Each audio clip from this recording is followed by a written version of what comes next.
Ang lahat ng opinyon, pagtingin, pananaw o kuro-kuro ng mga bisita at panauhin o mga anchors o host sa programang ito ay sarili at tanging opinyon at pananaw ng mga nabanggit at hindi opinyon o pananaw ng Aliw Broadcasting Corporation, mga producers o mga namamahala ng Aliw Broadcasting o anumang organisasyon na affiliated sa network at kailanman ay hindi iniendorso ng Aliw Broadcasting Corporation ang mga nabanggit na opinyon at pananaw sa programa. Narito na ang inyong hinihintay, ang programang magpapakita ng di nakikita, ang nakatago ay ilalabas niya. Yes, yo! Topa Show! Programang maraming ilalantad na mga sorpresa. Yes, yo! Topa Show! At ngayon, narito na po sila, ang mga kwento niyang ating mapapakinggan. Si Mr. Yes, Yes, Yo, Attorney Ferdy Topacio. What? Yes, yo! Topa Show!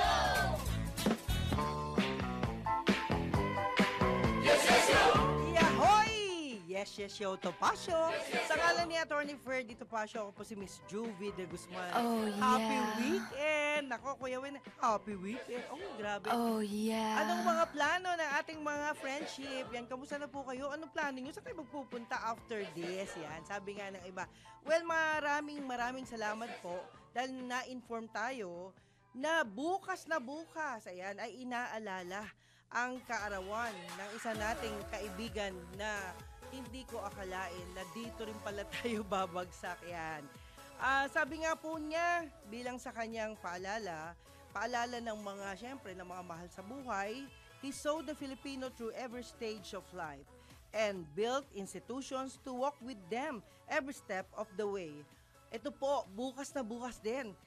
On his 91st birth anniversary. Yan. Walang iba kundi si Ambassador. Alam nyo, tawag ko dati sa kanya Colonel. Colonel ho kasi siya, at the same time, Ambassador siya. Antonio L. Cabangon Chua, the founder of ALC Group of Companies. At syempre, ito po ay life and legacy ho talaga niya. At sabi ko nga sa inyo, noon pa, di ba, hindi tayo marunong mambola, sinasabi lang ho natin yung totoo. Dahil ang mga anak po niya, lahat po hanggang sa kaapu-apuhan o sino man talagang may malasakit sa negosyo ng kanilang ama. Alam nyo, ito po isang magandang paalala rin sa iba, yung mga inspiration po kasi ito mga kaibigan. Kailangan ma-inspire po tayo kung ano po ang dapat nating gawin sa hinaharap. Lagi po tayong nagtatanong, ikaw, kamusta naman ang tatay at nanay mo? Sabi ng iba dyan, ay na-inspire ako sa kanila kasi hindi sila tumitigil sa paghahanap buhay. Yun yung mga inspiring moment na wag nating kakalimutan lalo na sa ating magulang, di ba? Yan po ay sa ngalan ni Attorney Ferdy Topacio. Oh, Alam niyo yeah. naman yung ating partner ay meron ng emergency na pinuntahan at ito po'y sa ngalan ng kanyang professional na trabaho. Yan. Kaya, pansamantala, ako lang muna ang inyong mga kasama. At of course, para sa unang balita ng Yes Yes Show, Topacio.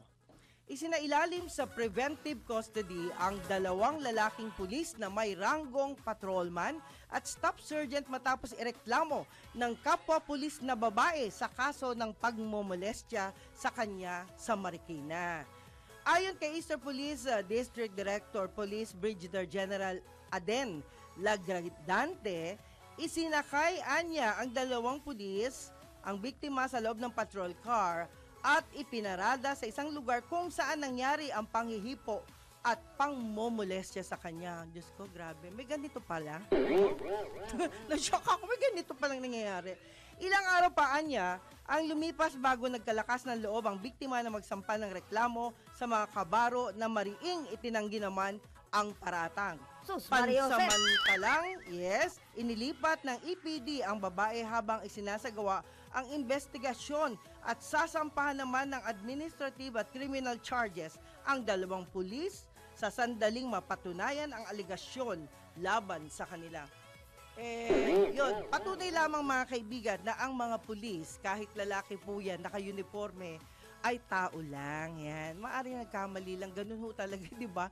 Lalo na, baka naman ho napakaganda naman ng 2 pulis, yan. Pero mali po, maling-mali po na sa inyong panunungkulan, ginagamit po ninyo ang maling paraan ng panliligaw. Yan, maaaring nanliligaw, di ba? Panliligaw na matatawag nyo kasi, wag nyo nga, mali nga naman, nagagawin ho ninyo yung panghihipo kasi, alam nyo, kahit po sa mga pribado, hindi ho lahat ng babae okay po sa mga ganyang sistema. Yan, masusunto kay ni Wenner. Ayan. Ewan ko lang kay Miss Jen, no, kung papayag siya ng ganyan. Siyempre, alam nyo, hindi lahat ng tao talaga, okay. Pero sa mga artista, di ba, kung papansinin mo natin, yung mga artista po, di ba, malalambing yan. Yung mga performer, basta ho, mga taga-entertainment, sila po ay, sabi nga, tinatanggap na rin po ng iba na malalambing. Kahit ayaw nilang binibeso sila, ayaw nung iba, na makikipag-holdingan sa kanila. May mga ganong sistema. Pero guys, yan po ay depende na rin sa pagdadala ng, sabi nga po kung kayo po'y nababastusan, siguro baka yung iba naman dyan nasanay lang. Kapag tumagal kasi ang sistema na ginaganon ka, halimbawa, medyo nababastusan ka na sa paghawak-hawak sa'yo, siguro magsalita ka naman sa kanya. Huwag nyo namang ipaalam na ayoko nang ginaganyan mo ko, na binabastos mo ko sa hawak-hawak mo. Yan. May mga ganon, di ba? Iba na ho ngayon, grabe naman, sensitive na talaga ang mga tao ngayon. Yun po ba ay dahil sa vaccine? Ganun na ho ba talaga? Yun na ho ba yung epekto? Sabi nga na iba na ho. At masyado ng sensitive ang mga tao ngayon. Konting bagay lang, pinalalaki. Di ba yung mga ganon? Wag naman po. Tayo naman po ay sabi nga, pag kayo po, bago kayo umalis ng bahay, manalangin kayo, magpasalamat kayo sa Panginoon, siguro makakaiwas tayo. Pero minsan, kahit na nanalangin ka, dumarating yung pagkakataon na nakakatagpo po tayo na hindi natin inaasahan. Yan, medyo relax lang. Ayan, salamat dun sa sa ating kaagapay dyan sa newsroom. Okay, this time, sabi nga po, iginiit ni Senador Amy Marcos na matagal na dapat isinailalim sa lifestyle check ang mga nanunungkulan sa pamahalaan. Tama. Ito'y matapos, ipag-utos ni Pangulong Ferdinand Marcos Jr. ang lifestyle check sa ilang kawani sa pamahalaan sa gitna ng investigasyon ng sa maanumalyang flood control projects. Ay naku, ang sakit ng puso ko dyan. Pag nakikita ko talaga yung lugar namin sa Bulacan, wala akong nakitang magandang flood control project. Pero hindi ko lang alam kung concern yan dun sa sinasabing budget na natanggap ng Bulacan. Pero so far, so good naman yung lugar ho namin. Hindi po inaabot ng baha. Kaya thankful ako sa Panginoon kasi hindi po ganun yung lugar namin. Kami po marami akong madadaanan na bahain talaga. Yan. Talagang marami kang madadaan na bago ka makarating sa amin. So, ang thankful lang po ako ay hindi po bumabaha yung lugar namin. Yan. Kaya salamat po sa aming butihing mayor. Salamat din po sa lahat ng mga bago man o lumang namamahala. Alam nyo, wala akong masabi. Kahit magpalit-palit sila ng pwesto nila, ang kanilang mga proyekto ay talagang isinasangguni muna sa taong bayan, isinasangguni sa mga ekspertong manggagawa. Ayan, hindi po, ang tingin ko lang hindi po pinagkakwartahan yan. Bakit? Kasi yung mother ko, nung siya po'y pumanaw, alam nyo naman, hindi po yung kilala dun sa lugar ng mayor na yon. Pero ang kilala po dun, yung nag-iisang kapatid ko na doon lumaki. Pero dahil nga po nawala ang mother ko, so minabuti kong ang kapatid ko ang mag-asikaso sa kanyang pagkamatay at talagang tinulungan po ako. At nagulat ang mga tao doon kasi di isang boto daw, sabi nga, di isang boto. Yung mayor po ngayon, si Mayor Gazo Galvez, ay walang boto sa lugar namin. Siyempre, ang ibig lang sabihin niyan, ay meron silang sariling manok. Kaya ako naman bihira naman ako umuwi doon. But ang akin lang pinagpapasalamat dun sa mga bagong nakaupo ngayon ay hindi po sila nagtatanim ng sama ng loob kanino man. That's good enough kasi nakakatuwa, di ba, ma-inspire kayo. Hindi sila nagtatanim ng sama ng loob. Ibig sabihin, konting explanation lang, okay na. Nakakwentuhan pa nga ng kapatid ko na hindi niya ina-expect. Pero sabi ng sister ko nga, hindi kasi namin binoto yan. So, may iba silang binoto. Hindi ko na tinanong, hindi ko nga natandaan kung sino yung dati, no? So, Mayor Gazo Galvez, ayan, ipakita nyo po na kayo po'y talagang tunay na naglilingkod sa bayan. Kung ano man ho'y nakita nating mali sa ibang tao na ginagawa, siguro mas mabuti. Itama po ninyo at ipagpatuloy ang naumpisahan ninyong maganda. Kasi itong si Mayor kasi, kaya ako natutuwa sa kanya, siya po ay mahilig magtimpla ng kape ng bisita. Yan. Mahilig po siyang mag-asikaso ng bisita. Akalain ho ninyo, magiging mayor yung tao. Kasi ang punto lang po natin dito, napansin natin ang taong nagpapakumbaba at ibinababa. Yan. O nilalait, sabi na natin gano'n, di ba? Meron mga tao pinagtatawanan, pinipintasan kung ano-ano mga sinasabi. Huwag nating patulan. Tama po yung ginawa niyo, Mayor, kasi kayo, hindi po kayo nagsasalita ng kung ano-ano. Hindi po kayo, ano ang tawag doon, yung gumante, di ba? That's good enough na kayo po yung nagpakatao at nakakatuwa po kasi itong kapatid natin, alam niyo naman, kapag nakakita na ng Bible, lalo siyang sumasaya, no? Ako naman po ay perfect attendance ako. Ayan, pagdating sa pagsamba. Kaya huwag kayong mag-alala kasi tayo po naman ay pinalaki ho ng magulang natin na may paggalang sa kapwa. Pinalaki ho tayo ng magulang natin na merong paninindigan. Talagang ganun di ba? Hindi ho lahat ng tao mayayaman. Minsan may mga mayayamang tao na mahilig mang-alipusta, mahilig mang-apak ng kapwa, di ba? May mga ganun, pero wag niyong pansinin yan. Sabi nga po, di ba kagaya mga nasasabi ko dun sa iba nating mga friendship, wag kayong mag-alala. Dadating ang panahon, magbabaliktad ang sitwasyon, di ba?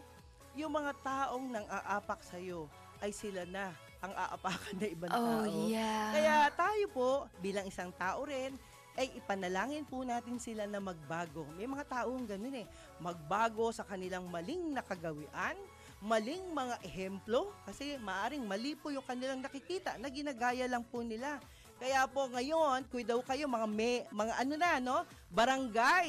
Kasi kayo pong mga nasa barangay, hindi po kayo nakaupo dyan para magmando sa taong bayan.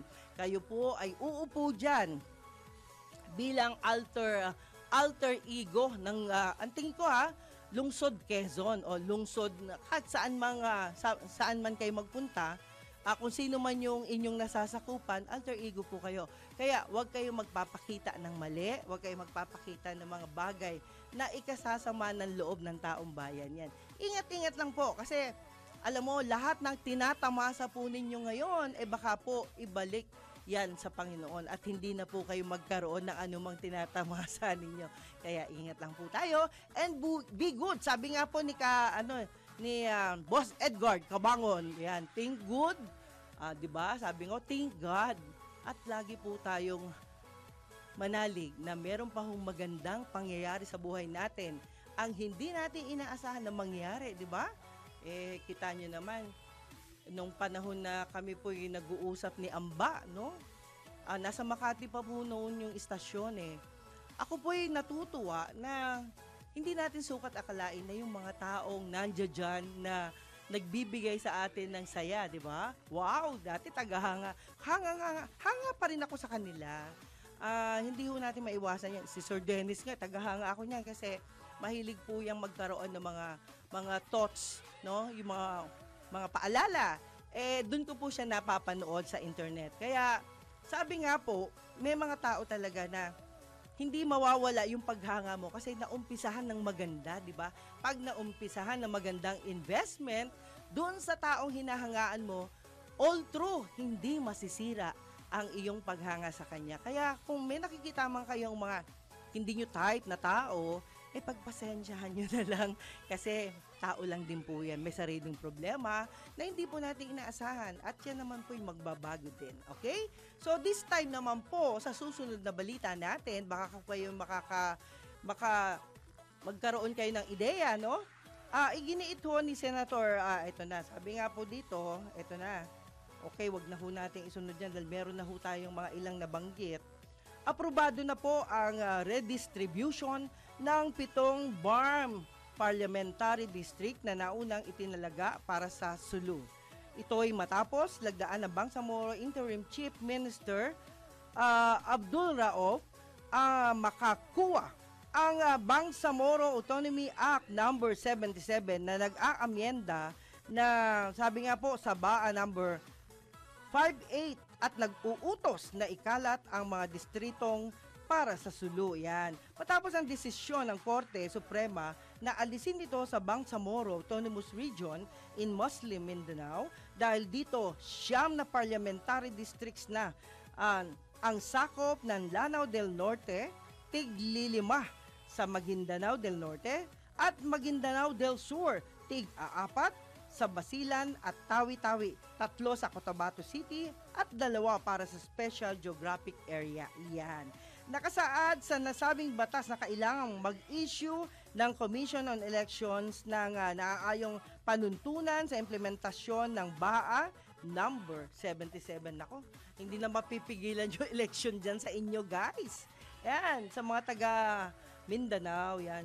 Good luck sa inyo. At sana po, wag nang mangyari, dating nangyayari, pinapatay nyo yung mga kandidato. Wag naman po. Alam nyo, ang buhay po natin isa lang. Makapatay man kayo, hindi kayo magiging masaya. Kasi ang pinatay yung tao ay pareho din ho ng inyong dahilan. Kaya kayo kumakandidato ay para makatulong sa bayan, para makagawa ng bagay na gusto po ninyo, di ba? Ganun ho yung ating laging iniisip eh.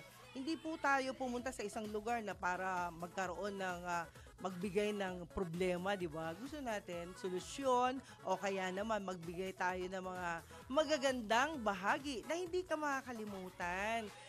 Marami ho tayong mga pinagdaanan, problema, ganun ho talaga eh. Buhay ng tao, paikot-ikot lang, di ba? At yung mga problemang ibinigay po sa atin ay lahat yan may solusyon. Yan ang dating sinabi po sa akin ni Ambassador Antonio L. Cabangon Chua. At hindi po ako makakalimot sa kanila, forever po yan, hanggang buhay tayo. At kay Justice Santiago na siya pong kabady ni Amba, no? Diyan sa Makati nung araw. At of course, lahat naman po ng mga tao talagang nagto-throwback, di ba? Kailangan nating balikan yung mga taong naging inspirasyon natin. Balikan natin yung mga taong nagbigay sa atin ng tulong at paalala. Balikan natin yung mga taong nakatulong sa atin. Di ba may mga ganun eh. Yung iba dyan, kapag sumikat na, wala nang pakialam dun sa mga pinagdaanan nila. May mga taong ganun. Pero hindi naman ho lahat. Meron pa rin mga tao na talagang babalik-balikan mo siya kasi, uy, ikaw yung nagturo sa akin nito. Uy, ikaw yung nagbibigay sa akin ng inspirasyon kasi hindi mo ako pinapahiya, di ba? Salamat sa iyo, ha. Di ba may mga ganun? Lalo na, nako, kung alam nyo lang, ako po'y nag-training sa ABS-CBN dati at talagang napakahigpit po doon. Pero pagdating po sa mga tauhan naman, napakababait po ng tao doon. Wala akong masabi. Pati po sa GMA, napasabak tayo dyan. Sila po ay talagang makikita nyo, maasikaso ang mga tao dyan. Hindi po astig, kumbaga, sila po yung magagalang. Yan po yung mga natutunan natin na sana, wag nyo kakalimutan balikan yung mga tao na naging bahagi na inyong karir yan. Marami na ho tayong kilala ngayon ng mga sikat na kasi, di ba? Kita nyo naman, marami tayo. Ayoko nang banggitin dahil marami nga ho sila. Kaya, sino man sila, alam naman ho natin na tayo po'y laging sabi nga, may pananagutan sa itaas na matuto tayong magpasalamat. Huwag nating aalisin sa puso natin yan. Para tayong si Ma'am Juday. Si Juday, mabait na tao yan. Kaya, lagi niya sinasabi talagang pasalamat sa lahat ng taong namimit niya. Yung mga ganun. Alam niyo, yan parang si Susan Cambry din niya. Mga ganun sitwasyon ng Filipino Mirror. Ay, mabuhay lahat ng mga taga-national press. Diba? Pasensya na kayo. Iniimbitahan ako ni Benedict kaya lang busy tayo, guys, no? Marami tayong mga pagkakataon na talagang mas gusto pa nating matulog, mas gusto pa nating magpahinga, lalo na ngayong weekend, di ba? Marami tayong labahan, di ba? Marami tayong mga inaasikaso. Kaya yung mga netizen natin na merong maganda, merong pangit na mga comment, okay lang po yan. Ilabas ninyo yung mga sama ng loob ninyo, okay lang po yan. Dapat, friendly din yung nagbabasa. Ganun lang po yun. Talagang huwag tayong magalit sa mga... Ang tao kasi ngayon, may kanya-kanyang pananaw sa buhay. Merong pangit, merong maganda, baka naman ho sila lumaki sa isang pusali. May mga ganun kasi pag ang isang tao, pangit ang pinagdaanan, pangit din ang salita. Ganun ho yun. Parang tayo, nagkakaroon tayo minsan na pagkakamali, di ba? Let's accept na tayo nagkamali. Ganun ho yun. Talagang mamahalin mo ang mga taong magbibigay sa iyo ng tamang aaruga. Yan. Kaya nung nawalan ako ng mother, parang ang feeling ko nga noon, nag-iisa na talaga. Yung pala, marami pa rin ako magiging kaibigan. Nakita nyo naman yung mga ibang guests natin. Ay matatagal na natin mga kaibigan. Pero, grabe, hindi ko sila maririch kasi hindi ho ako mayaman. Ako po ay nakatira lang sa isang pusali. Sabi nga, hindi ho maituturing na kasi parang ako po walang development, sabi nga ng iba, pero okay lang po 'yun. Ang importante po, hindi tayo nangungupahan, 'di ba? Pag importante kasi yung ganun meron kang naipundar kahit hindi maganda, 'di ba? Hindi magandang bahay, okay lang po 'yun. Ang importante, meron kayong nagawa na hindi ho nagagawa ng iba mong kapatid, 'di ba? Kadalasan kasi may mga kapatid na sila pa ho yung aaway dun sa taong walang-wala, baliktad maraming ganon. At yan po ay lagi nating tatandaan sa puso natin dahil ngayon ay Friday, manalangin po tayo at kayo po, lalo na yung mga kaagapay natin, nananalangin ho yan sa lahat ng oras, lahat ng araw. Kami po bukas yung aming assignment para dyan. At hindi lang po yan, yung mga may problema na lumalapit po sa akin, hindi po ako ang sasagot sa inyo, kundi bukod sa Panginoon, ang sasagot po sa inyo si Attorney Topacio. Kaya Oscar Rivera and Company, maghintay-hintay lang po kayo sa pagbabalik ni Attorney Topacio dahil siya mismo ang magbibigay po sa inyo ng mga tamang solusyon sa mga dapat gawin, di ba?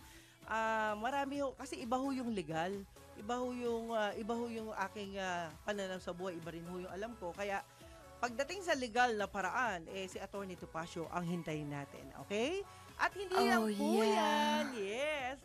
Importante din ho, isulat nyo na ang mga problema ninyo, yan. Hindi na tayo magkukwentuhan, kundi isulat nyo yung mga problema ninyo, ilagay ninyo sa papel, at dapat ho yan ay madaling mabasa. Readable dapat, no? Hindi yung sulat doktor. Medyo mahirap yung sulat doktor di ba?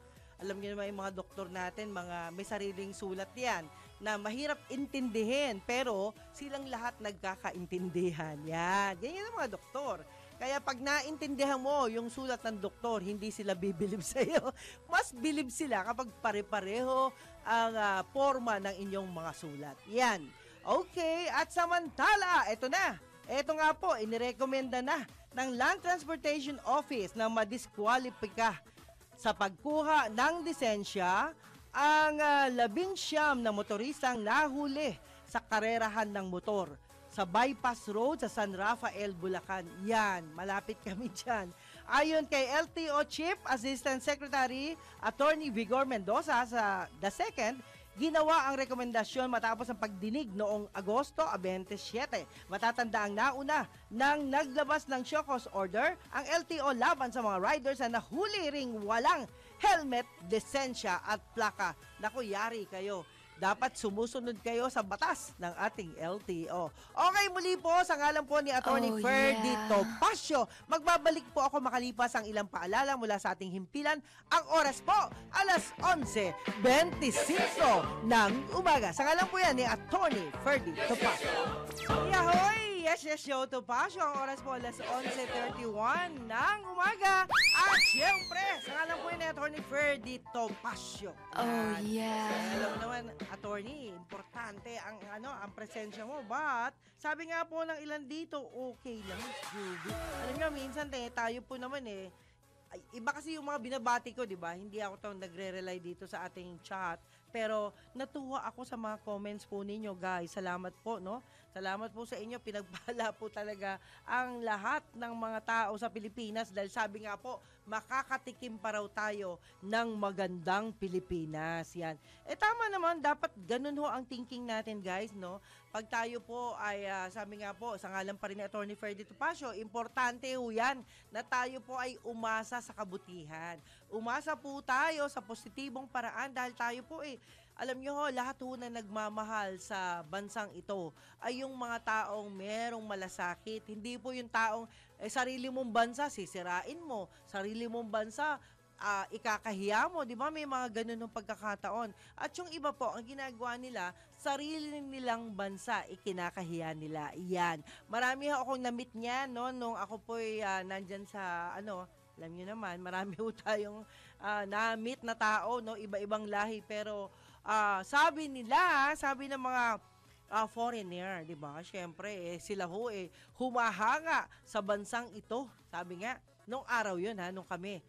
Kami ho natutuwa dahil lahat ho halos ng mga Pilipinang namimit natin na ang asawa po ay mga banyaga, sila po ay nagpapasalamat sa pagkakaroon ng magandang Pilipinas, lalo na sa tingnan ho natin yung ating mga panahon, di ba? Tag-araw at tag-ulan lamang. Napakaswerte ho natin. Dahil sa ibang bansa may winter season pa. Ping aalis ho ako winter season, kaya kawawa ho ako. Lagi lahat makapal yung mga baon ko. Wala akong halos bit-bit kasi ang kapal-kapal ng mga jacket ko. Yun po naman ay talagang hindi maiiwasan at buti na lang po may mga nanay-nanayan tayo doon, di ba? Sa bansang pinuntahan ko, may nanay-nanayan tayo, may tatay-tatayan tayo at pati ate, may kuya rin, di ba? Kumpleto. At kung ano man ho, yung kulang sa akin, yun naman po ay ibinibigay nila. Kaya nakakatuwa di ba? Ang Pilipino nga po, kahit saang dako ng mundo pumunta, sila po yung mga taong hindi magdadamot anuman ang iyong sabi nga po, anuman ang iyong pangangailangan, lalo na kung kayo pupunta sa isang bansa na napakalamig, napakalamig. Ako po nakapunta na Hokkaido. Alam niyo sa Hokkaido, halos hanggang tuhod ang yelo ho doon. At sa Hokkaido po, doon ako halos nagkasakit. Talaga ang hirap kayanin, ang sobrang lamig. Kung magja-jacket ka ho, kulang pa ho yung 3 jacket na suot mo, di ba? At lagi ho nating tatandaan, kahit ho sa ang bansa, lalo na doon sa mga OFW na pumupunta po sa ibang bansa, siguro po, tandaan po natin na kailangan po natin ang mga bagay-bagay na wala po tayo. Wala rin sa Pilipinas rain or shine lang po tayo dito di ba? At alam po yan ng mga classmate ko. Ayan, yung mga klase ko po na hanggang ngayon, yung iba dyan naalala ko, si Luella de Cordova, yan. Talagang, hi sister, talagang bilib ako sa'yo. News anchor yan. Si Evelyn Katigbak, yan, dati hong news anchor ng Channel 13. Mga kasamahan ko, napakarami yung sa kanilang successful talaga na maituturing natin. Kasi, kita nyo naman, marami silang, yung ganda nila, pati bulsa nila maganda. Hay! Chinismis, Hindi chismis yan. Totoo yan, guys, no? Kaya napakarami ako mababait na mga kaklase nung araw na hanggang ngayon, hindi raw ako nagbago. Grabe, imposible yon na hindi tayo magbabago dahil napaka swerte ho ng sabi nga ho ng ibang tao dyan napakaswerte po na tayo po ay laging may pag-asa pa. Yan. Yeah. Thank you. Yan. At dahil po dyan, tayo naman po ay merong, sabi nga, may pag-asa pa tayong umunlad. Kaya yung mga buhay pa ngayon, be thankful. Kasi buhay pa nga ho kayo. Yan. Be thankful dahil hindi lahat ng tao ay binibigyan ng pagkakataong mabuhay, di ba? Meron ho tayong na-guess dito kamakailan, di ba? Kung alam nyo lang, last year pala, muntik na ho siyang mapagkamalang patay. Pinasok na siya sa morgue. Mantakin ho ninyo yun. 8 sila, buhay sila, nagkukwentuhan. Pinasok sila lahat sa morgue nang walang check-check. O, di ba? Kasi nga po, that time, ngarag ho ang ating paligid, di ba? Wala na ho halos nag-check, di ba? Ewan ko lang ba't nagkaganon pero sabi ko kuya napakaswerte mo, nakita pa kita. Okay, bago natin ituloy ang mga usapang ito gusto ko lang hong ibigay muna ang ating alam nyo, ito ho ay bisita ni Attorney Topacio. Dahil si Attorney Topacio po ang nakakilala sa kanya, bagamat matagal ko na rin po siyang kilala, matagal ko na rin po siyang partner sa iba't ibang usapin. Ayan. Si Attorney Topacio po nagkataon na meron hong importanteng gawain, kaya siya po'y naririto para ho ipaliwanag sa inyo kung ano ang kahulugan ng health and wealth. Yan. Sabi nga ho ng iba nako, puro na lang tayo health and wealth Pero ito, yung karanasan nito, hindi natin hindi natin pwedeng baliwalain. Dahil sa kanya, natuto ako na parang hindi doktor, pero mukhang doktor daw. Let's welcome Sir Rafael Serrano. Serrano. Yun. Magandang umaga po. Palakpakan natin, Sir Winner. Magandang umaga po. Magandang umaga sa lahat ng inyong tagapakinig. Oh, kala ko di ka na Sa buong darating Pilipinas. What time is Sobrang it now? traffic, partner. Traffic? Sobra, Oh, di ba? grabe. Kahapon 3 hours ako nag-travel Oo, grabe. 1 hour and a half ako from Alabang to here. Oh, di Tapos ba? na-traffic pa sa elevator. Traffic din sa elevator. Anyway. Well, alam mo naman, sabi ng iba dyan, alam naman ho nating traffic, dapat 1 day before pumunta ka na. Grabe naman yun. 1 day before, 1 day grabe before. yun. O ginawa ko yun sa airport 1 day before or 2. Di ba dapat 2 hours dito, before? Dito na tayo matutulog. Hindi, sa Rafi, naalala ko lang. Oo. Nung nagta-travel pa ako, 2 hours before, tapos ginawa kong 3, kasi ganun ako pag yung 2 hours, gagawin ko 3 hours. Oo. 3 hours before, nasa airport na ako. Grabe. Parang natutulog pala na nakita akong tao doon. Pero partner, sabi sa English, better late than never. Ayun, yun. Pero maganda pala ang impact nun, Sir Rafi. Oo. Okay, kamusta naman? Alam mo, sabi ko nga sa kanila rito sinasabi ko na ikaw ay more on health and wellness. Oo. Paano maging malusog? Paano natin malalaman ang mga bagay-bagay na tama para sa ating katawan? Oo. At paano rin sila dapat kumita? Yan. Yes. Hindi, partner, ang uunahin natin ngayon, Ano? yung gustong pag-usapan natin ni Attorney Ferdy Topacio? Okay. about hearing problem. Oh, bakit? Yung hearing. Nagkakarinigan naman tayo Sabi niya, Mm. which I agree with him, no? Yes. Na maraming may problema sa hearing sa buong mundo, Oo sa buong nga. Pilipinas, no? More on... And talagang bata, matanda, partner, Opo. may problema sa hearing. Yan. So, ngayon, sabi ko nga sa kanya, tama-tama, dahil ako po ay nasa Grupo Hearing Company. Okay. Total Hearing Solution ho yung company namin sa Grupo Hearing. Opo. So, yun yung una natin pag-uusapan ngayon, partner, ay tungkol sa hearing. At ito pong aming company na Grupo Hearing, Total Solution, mayroon kami lahat ng klaseng hearing aids, partner. Okay. Up Hindi. to yung cochlear implant. Okay na yan. Yes. At least alam na nila kung Oo. sino kukontakin nila. Baka ma-charge tayo. Yari ako. Oo. But, gusto ko lang malaman mula sa iyo, Sir Rafi, saan ba nag-uumpisa yung pagkasira ng hearing ng isang tao? Unang-una, mga bata na pag ipinanganak, may problema na May problema sa hearing. na. Yung Opo. tawag dyan yung juvenile type, inborn, no? Okay. Pagkapanganak, may problema na sa hearing. Kaya mayroong law ngayon, partner, may law. Yung N9709, Newborn Hearing Law, na nire-require lahat ng parents na yung mga anak na bagong pinanganak within 30 days dapat mapacheck ang hearing. Ayun, magpa-check na. Magpacheck na. Agapan 30 na. days yan, partner. 30 Pagkapanganak days. pa lang. That's a law already, no? Bakit? Lahat ba ng ospital po ay merong ganyan? Well, they can always check with the hearing centers. Marami namang hearing centers. Okay. Yun ang required. Opo. At yan partner, ay obligasyon ng magulang. At nung OB-GYN na nagpaanak. Ang problema, partner, sa atin ngayon dito lalo na sa probinsya, marami pa rin ipinapanganak sa mga yung mga matrona, yung mga Oo midwives. nga. Meron pa bang Diba? manghihilot ngayon Ay, na sos, ang dami nagpapaanak? pa, partner, meron pa. sa Bawal yun, di probinsya. ba? So, they are not aware. Oh, grabe. Now, ang masaklap dito, partner, yung mga batang ipinanganak na inborn ang hearing problem, Opo. yan yung mga paglumaki na hindi na-check, hindi na correct. Yan yung lumaki na deaf-mute. Oo nga. Bingi na, pipi pa. Bakit? Pipi pa, Paano matuto kasing magsalita yung bata kung wala siyang nadidinig Naririnig, ever oo. since, di ba? So, lalaki yung bata, kawawa naman. Deaf-mute.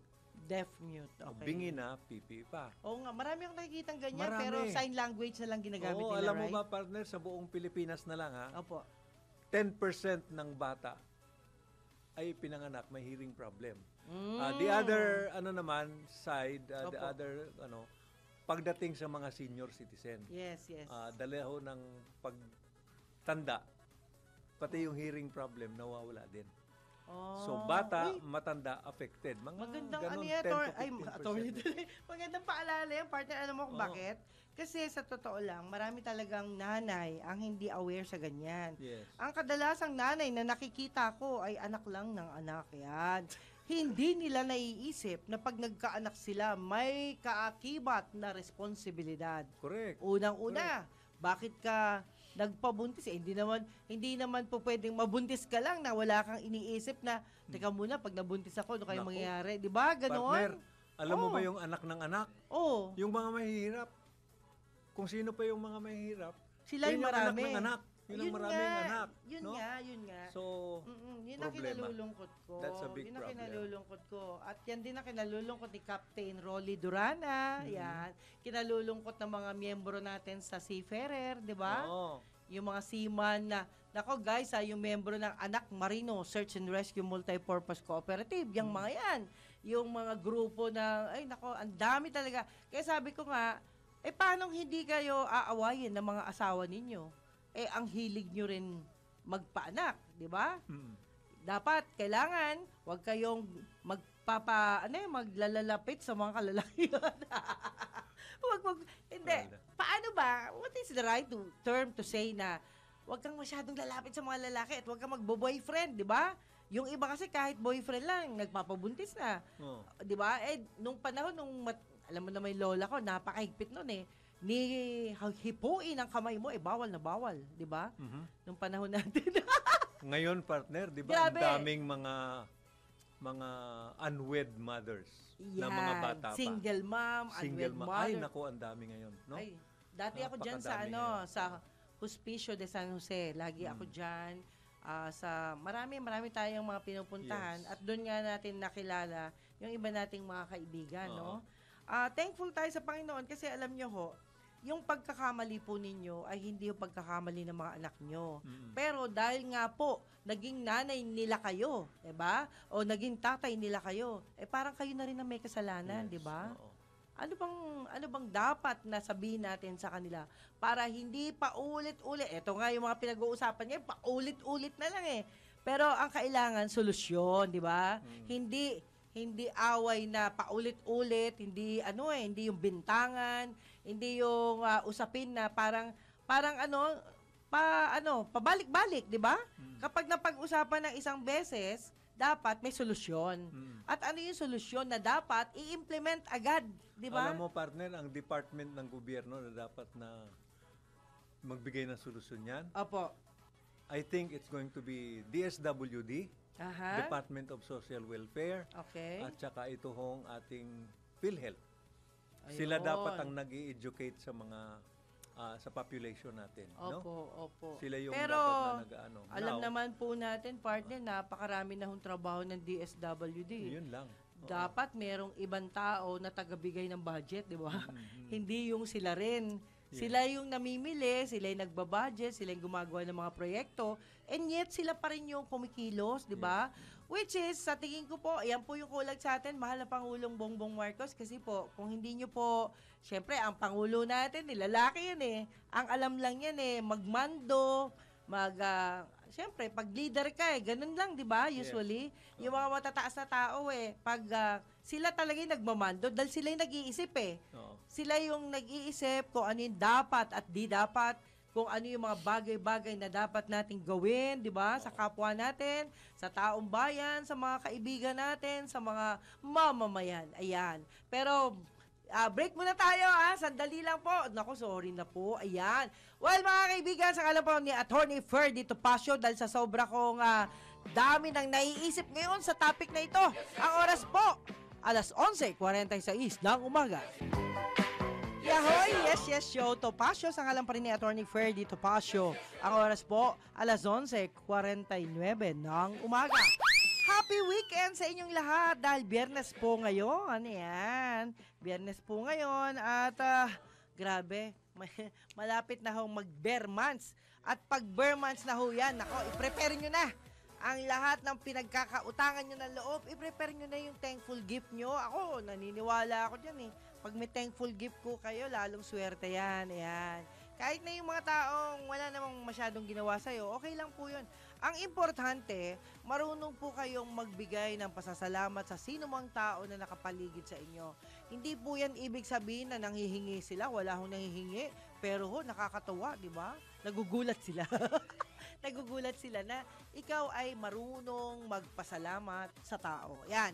Ibabalik natin si Sir Rafi Serrano. Yan, Sir Rafi.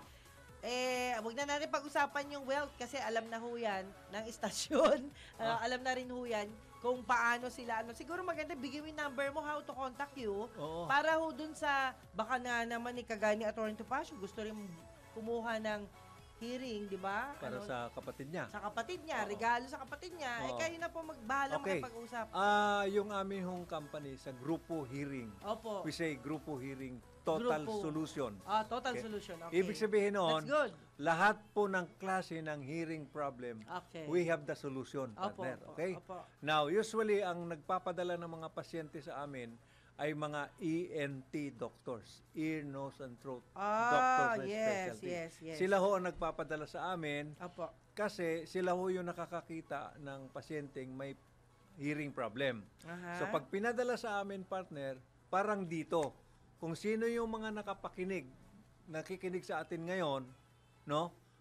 Pwede hong pumunta sa hearing center namin sa sasabihin ko yung address ngayon. Sige po. Okay lang. Sige Ang po. address po ng hearing center namin ay nasa Intercity Homes po. West Kupang, Muntinlupa City. Diyan pupunta sila attorney, no? Diyan Topacio, sila pupunta. ayan. In fact, susunduin ko pa nga kung gusto nila. Para Ayan, hindi. Okay? Papunta yan, Doon. pupunta na lang Dahil yan. Pag-uwi doon ho dito. sa hearing center namin, partner, Opo. mayroon ho kaming mga audiologists. Audiologist. Yung audiologist, Ah, ah. yan ho ang tumitingin at nagdidetermine kung gaano katindi yung hearing problem ng isang pasyente. Pero Sir Rapi, ipapaalam ko lang sa mga audience natin, sa mga wala po akong signal pasensya na, hindi ko po mabasa yung pero hayaan niyo po babawi po ako sa inyo. Yan, next week, yan. Well, actually, pasasalamatan ko muna sa Rapi si Ma'am Josephine Salvador, yan, ng Rosario Medical Center, Oo. Guagua, Pampanga. Ayan, salamat din sa imbitasyon ni Veronica Estrada Lim sa kanyang Rotary Club of Caloocan. So, we'll be there. Yan, confirm sa September. Yan, may imbitasyon din kasi si talaga pong salamat po. Tsaka yung nag-invite sa amin doon sa beauty, parang may beauty contest, no? Salamat po sa nag-imbita. Medyo ayusin ko lang po yung schedule. Alam mo, ang hirap pala ng malayo kasi ako. Oo. Taga-bundok ako, bundok ng Quezon City. Ganun? Oo. Kaya pag taga-bundok ka, Oo. hindi mo alam kung saan ka dadaan. Yan. Dadaan ka sa masisikip na lugar, dadaan ka sa mga kasabay ng naglalakihan truck. Pero maganda doon, partner, walang traffic. Traffic Ah, nga traffic po pa rin. Traffic nga po, kaya Nako. kami nabangga, di ba? May Oo. damage yung sasakyan ko. Oo. Pero ang importante dyan, guys, tayo naman po ay nakakarating na ligtas, maayos, di ba? Yan yung pinagpapasalamat ko lang dahil sa lakas ng aming panalangin ni Atty. Topacio, alam mo naman si Atty. talagang puspusan ang kanyang panalangin para naman sa aming ikagagaling at sa aming kaligtasan sa lahat ng oras. Salamat po, Atty. Topacio. Alam mo naman, kayo po idol ng lahat. Yan. Okay. Okay. Ano pa? Sige, go. So, Ulitin mo. Ang hearing center namin, partner, Hearing center. kompleto ho kami, no? Libre ibig ba sabihin, yan? Teka mo na, libre ba ang check-up? Mayroon Mamaya, hong consultation fee naman, no? consultation oo. fee. Okay. 1,002. Okay. Pero pag senior citizen ka, May discount PWD pa. ka, may discount naman. Okay.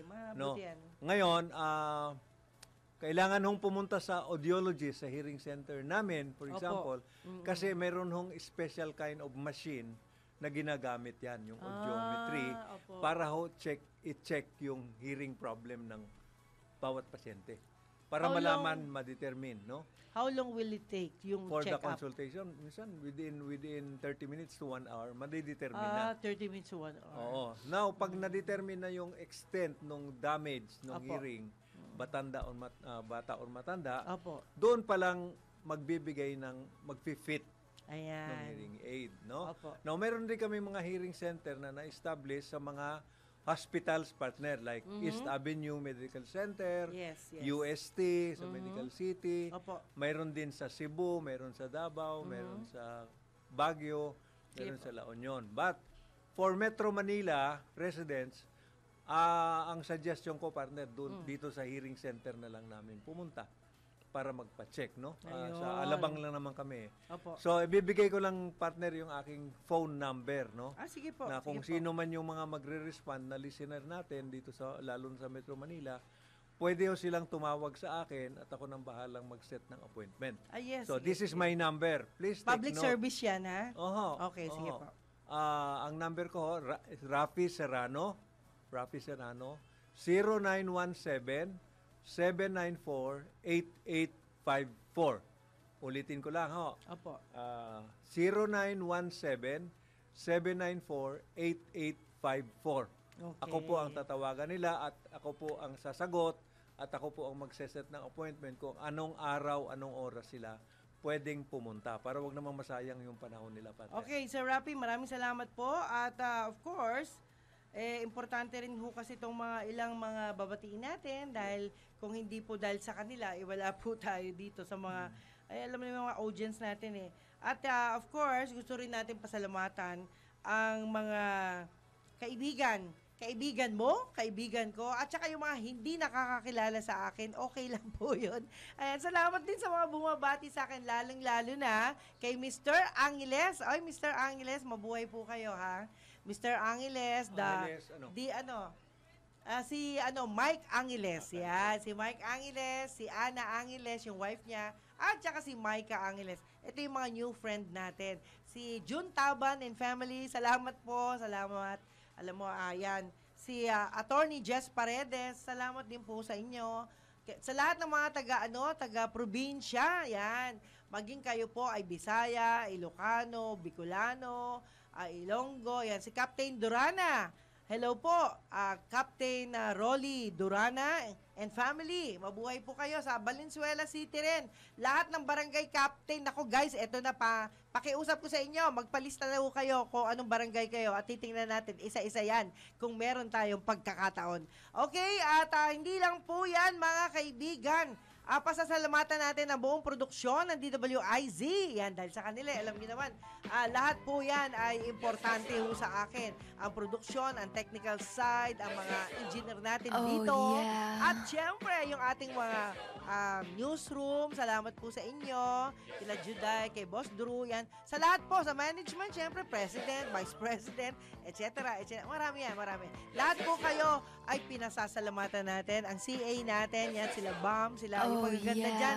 Si Jackie Santos and Company, sa inyo po lahat dyan. Maraming salamat po dahil po sa inyo ay nabuhay po ang aking dugo. Ayan. At tabayan na next program, ang Balitang Bayan with Drew Nasino. Ayan. Nabuhay po kayong lahat at syempre tayo po naman ay nananalangin na sana po ingatan tayong lahat ng Panginoon mula sa inyong pagpasok at mula sa inyong pag-uwi. Happy weekend sa lahat and I love you all guys. Bye! Yes, yes, yo! Topa Show! Si Mr. Yes, Yes, Yo, Attorney Ferdy Tapasio. Yes, yes, yo! Topa Show! This is the news and information station of Aliu Broadcasting Corporation, reaching and engaging every Filipino on air, online, and on ground. Ito